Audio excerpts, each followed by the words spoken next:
नमस्कार मित्रांनो, मी कोकणचा दिवटा मंगेश सुर्वे.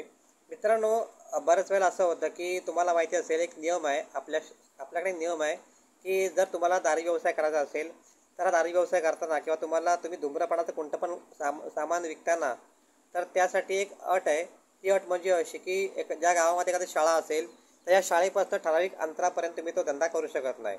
म्हणजे धूम्रपानाचा वस्तू विकणं, दारूधंदा करणं या गोष्टी तुम्ही करू शकत नाही. आणि त्यातच तुमचा गाव तंटामुक्त असेल, निर्मल असेल तर मग काही विचारायलाच नको. तुमच्या गावात या गोष्टी होताच कामा नये. आता विषय असा झाला की आता ऑलरेडी आमचं गाव आहे ना, आमचं गाव तंटामुक्त पण आहे, निर्मल पण आहे आणि ह्याचा आम्हाला पुरस्कार पण भेटला आमच्या गावाला. पण ॲक्च्युअलमध्ये आमचं गाव तंटामुक्त किती आहे, निर्मल किती आहे हे आता एक 8 दिवसापूर्वी एक गोष्ट आमच्या गावात घडली, त्याच्यावरनं स्पष्ट समजतं.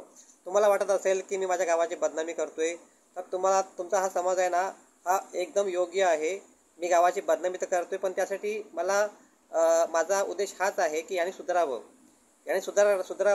मी गावाचं नाव माझ्या घेत नाही आहे, कारण काय, गावाचं नाव बदनाम होऊ नये, परंतु यांच्यामध्ये काही सुधारणा व्हावी, स्वतःमध्ये यांनी सुधारणा करून घ्यावी, म्हणून मला हे विषय पुढे आणावे लागतात. नाव बदनाम होऊ दे, नाव बदनाम अगदा दाग लगने से अगर कुछ अच्छा होता है तो दाग अच्छे है म्हणायचं, बरोबर ना. आता विषय असा झाला की अंदाजे 8 दिवसापूर्वी आमच्या गावामध्ये एका महाशयाला दारू व्यवसाय करताना पकडलं. आता हा महाशय दारू व्यवसाय कुठे करायचा, तर आमच्या गावामध्ये हायस्कूल आहे. हायस्कूल म्हणजे 10वीपर्यंत शाळा आहे. या शाळेपासनं बरोबर अंदाजे 3 ते 4 मीटर अंतरावरती हा महाशय दारू विकायचा. आता एवढ्या जवळ दारू का विकू नये, हा नियम सरकारने का केला आहे, ह्याचा अर्थ असा की शाळेमध्ये पोरं असतात, शिक्षक असतात, शिक्षक मोरदे शिक्षक काय जाणते असतात, पण पोरं शाळेमध्ये असतात आणि या पोरांना बाकीच्यांचं बघूनसुद्धा पोरांना एक सवय लागते. मग पोरांना असं वाटतं की आपण पण तंबाखू खावा, आपण पण दारू प्यावी, हे बाकीच्यांना बघून पोरांना वाटतं आणि मग ती पोरं पण ते व्यसनाची आहारी जातात, बारकी पोरं. आणि म्हणून सरकारने हा नियम केला आहे की शाळेच्या आवारामध्ये किंवा शाळेच्या पासून ठराविक अंतरापर्यंत धूम्रपानाच्या कुठल्याही वस्तू विकता कामा नये. आता ही गोष्ट गावातल्या प्रतिष्ठित लोकांना माहिती नव्हती का, बरोबर ना. गावात सरपंच आहेत, उपसरपंच आहेत, पोलीस पाटील आहेत, गावात काही प्रतिष्ठित नागरिक आहेत.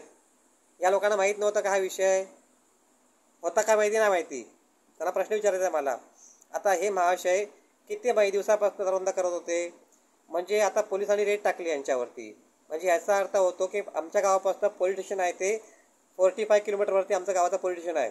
त्याला कोणाला तिथे खबर भेटली, बरोबर ना. त्यांना खबर भेटली, त्यांनी दुसऱ्यांदा रेट टाकले का, पहिल्यांदा रेट पडली, ऑलरेडी पहिल्यांदा रेट पडली होती त्याच्यावरती, तेव्हा मुद्देमाल नाही भेटला. म्हणजे पहिल्यांदा रेट पडली त्याचा अर्थ पोलिसांना खबर भेटली होती, पण मुद्देमाल नाही भेटला, तेव्हा तो सुटला. सेकंड टाईम रेट पडली तेव्हा त्याने जवळजवळ 13,000चा मुद्देमाल भेटला. आता ह्या महाशयांचा फोटो, बाटल्यांसकट फोटो, पाठीमागे पोलीस उभे आहेत आणि आमच्या गावाचं नाव, आमच्या वाडीचं नाव संपूर्ण पेपरला छापून आलं आहे. मस्तपैकी गावाचं नाव चांगलं रोशन झालं, छानपैकी गावाचं नाव पुढे आलं आहे महाराष्ट्रामध्ये. आता विषय असं झाला की मी सांगायचं कारण काय, मी तुम्हाला मागे पण सांगितलं होतं की जर कोणी कुठला 2 नंबर धंदा करत असेल तर मला त्याशी देणं घेणं काही नाही आहे, कारण हे काम सिस्टमचं बघायचं आहे. ह्या देशामध्ये पोलीस प्रशासन आहे, सिस्टम आहे, त्यांनी हे काम थांबवायचं आहे. मी थांबवायचं नाही, हे थांबवायचं काम नाही आहे. कारण काय, तर प्रत्येकाला मी काय जबाबदारी घेतली नाही कोणाची, मी जबाबदारी घेतली नाही मी कोणाला बदलायचं जबाबदारी घेतली नाही. त्याच्या पोराला मी पोसणार नाही, त्याचं पोट मी भरणार नाही म्हटल्यावर तो खाणार काय.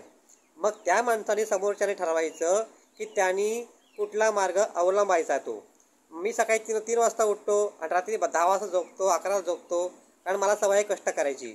पण त्या माणसाला कष्ट करायची सवय नाही, त्या माणसाला कष्टच नाही करायचे, त्या माणसाला शॉर्टकटमध्ये पैसा कमवायचा आहे, म्हणून त्याने तो मार्ग अवलंबला.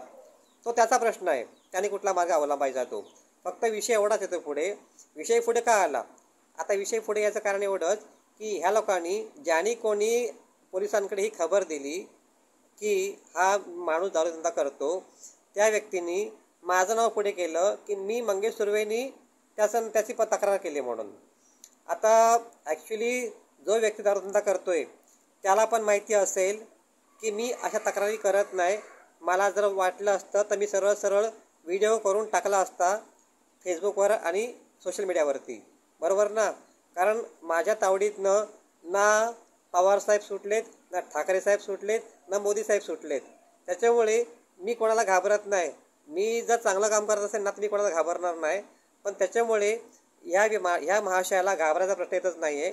त्याच्यामुळे त्याची तक्रार मी करू शकतच नाही आणि केली पण नाही. आणि विषय असा येतो की आता विषय पुढे काय येतो आहे, आता विषय पुढे असा आला की आमचं गाव तंटामुक्त आहे, निर्मल आहे. मग आमच्या गावात अशा गोष्टी घडतात कशा? तुम्ही सरकारकडे असा अहवाल दिला आहे ना की आमच्या गावातून दारूधंदा करत नाही, आमच्या गावात भांडणं होत नाहीत, आमच्या गावात कोणाला व्यसन नाही आहे, आमच्या गावात दारू कोण पित नाही, असं तुम्ही सरकारला अहवाल दिला आहे. आणि ज्या वेळेला ही मिटिंग झाली, ज्या वेळेला ही ग्रामसभा झाली, त्या ग्रामसभेला मी तिथे हजर होतो की आमच्या गावात अशा कुठल्याच गोष्टी घडत नाहीत. त्यावेळेला तुम्हाला तंटामुक्त आणि निर्मल गाव असं तुमच्या गावाला घोषित केलं गेलं. आणि आमच्याच गावाला नाही, अशा आमच्या जवळपासच्या परिसरामध्ये बहुतेक गावांना तंटामुक्त आणि निर्मल गाव असं घोषित केलं गेलं आहे. त्यांच्या गावाच्या बाहेर असं बोर्ड लिहून ठेवला आहे, तंटामुक्त निर्मल गाव. पण ॲक्च्युली रिअल लाईफमध्ये प्रत्येक गावामध्ये दारूधंदा पण आहे आणि प्रत्येक गावात जन्मभराचे बेवडे आहेत. तरीसुद्धा खोटा अहवाल देऊन सगळ्या गावाला तंटामुक्त निर्मल करून टाकलं आहे. का तर तंटामुक्त आणि निर्मल गाव केलं ना की ह्या लोकांना सरकारकडनं काही निधी भेटतो, काही पैसे भेटतात, काही पुरस्कार भेटतो. आणि भैया पैशाचा उपयोग हे लोक कुठल्या कामाला करतात मला माहीत नाही, परंतु पैशाचा वापर काय करतात त्याचं त्यांना देव जाणे. परंतु जर ॲक्च्युअल लाईफमध्ये खरोखर जर प्रत्येक गाव जर निर्मल असता, 100% निर्मल असता, तर मला पण खूप बरं वाटलं असतं. पण तसं नाही आहे. ॲक्च्युअल खरोखर कुठलंच गाव तंटमुक्त आणि निर्मल नाही आहे.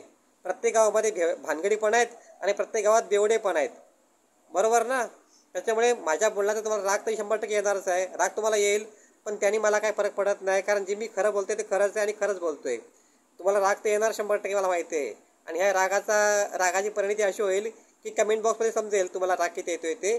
परंतु जे खरं आहे ते खरंच आहे आणि खरं बोलायला मला कोणाची भीती वाटत नाही. त्याच्यामुळे जय हिंद, जय महाराष्ट्र.